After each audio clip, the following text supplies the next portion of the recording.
So students are coming out of high school without good understanding of math, science, without ability to critically look at information to try to appraise whether it's true or not. So that's a crisis. Mm-hmm. The other thing is a crisis is we're destroying their learning with electronics.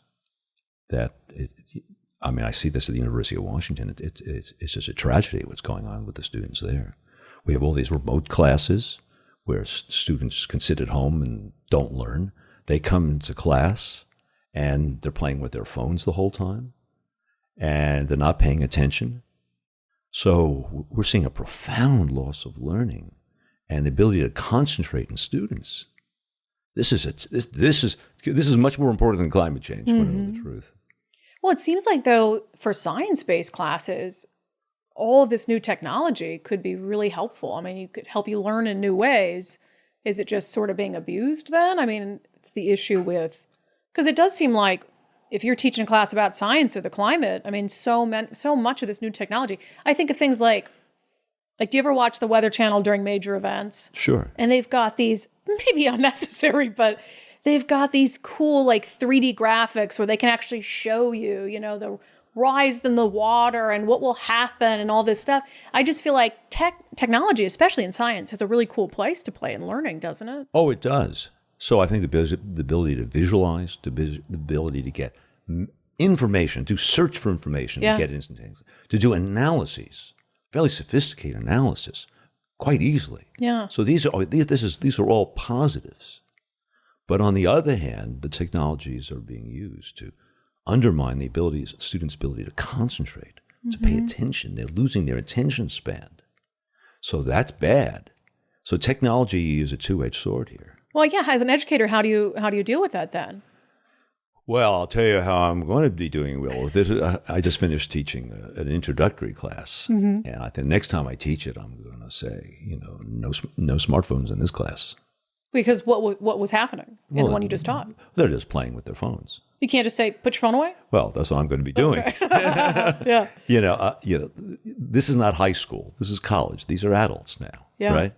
And so I was hesitant to, treat them like children, saying, you can't learn if you're playing with your smartphone, folks, But I'm going to have to start doing that. And I think we have to move in that direction. Yeah, and I guess introduce technology in a more controlled way for a specific purpose in class. Right, because we're still human beings, and it's very important to have the eye contact. Yeah. Because as a teacher, by looking at your eyes, I can tell you whether you're following me. Are you bored? Yeah. Am I losing you? Okay. Yeah. Should I rephrase something? I need the eye contact to do that. Mm-hmm. And when somebody's sitting at home, I can't do that. And when they're looking at their phone, I can't do that. Yeah. Are they still allowing kids to do remote learning at UW? Yes. In fact, they're pushing it. And you don't have a choice in the matter. No. You can't say you must be here. In fact, I'm being pressured to do it the other way, to do it remotely. Because the courses that have remote learning get more people signing up. Wow. Students like that. Yeah. So this is a serious problem. This is a more serious problem than climate change stuff, quite frankly. Well, I'm fascinated by this conversation. Climate aside, just as an educator of our future generation in their minds. So you're saying that you don't, as a professor right now at UW, have the ability to mandate in-person attendance? No, in fact, it's actually encouraged not to. Wow. Ever since the COVID, of course, everybody was at home, right? Mm-hmm. Then they came back. Some classes are back in it's all there. Yeah, like some of my smaller majors classes. Yeah. They have to be there. But the introductory classes, those are now most of the students are at home. Yeah. It's not good. I worry a lot about this generation for a lot of reasons, but do you get the sense, maybe am I too concerned? Am I too hard on them?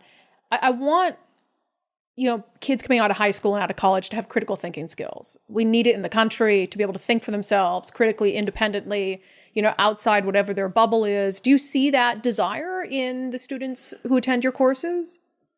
Well, there's the golden 10%, and they're as good as they've ever been. And that's what makes life worth living for faculty like myself.